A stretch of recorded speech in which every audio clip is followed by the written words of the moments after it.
Okay,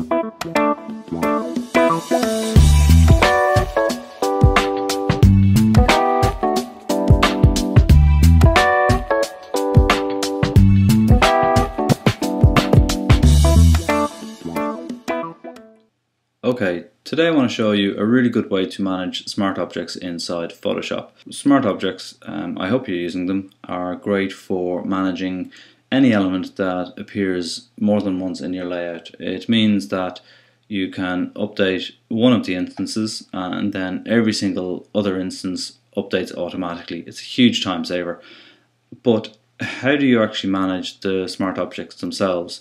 You may have multiple form input fields, say a text box, at different widths. So you've got an instance for each of the widths. But the client comes along and says that they want the padding to be greater, so you have to increase the height on all of them. You go through all your layers, you find two of them, forget that there's a third, and update those two and send them back to the client, only to be told later on that you missed one. Doesn't look too good. So a great way to try and get around that problem is to create a folder at the top level of your layer stack.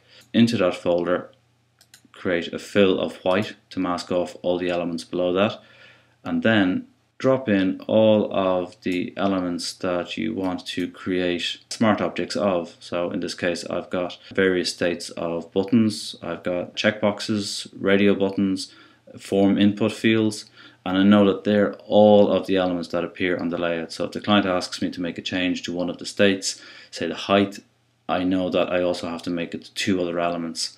And what I do then is I can select an element here in the layer, Command J to duplicate, and then just drag that down into the rest of my document to wherever it's needed. But it also always means that I have an instance in this components folder so that I can update it from here, just like double clicking on it, or I can actually jump into the main layout itself and edit it from there. So it's just a really handy way to look after smart objects inside Photoshop. Thanks for watching, and remember to check out blog.realrhq for more productivity tips.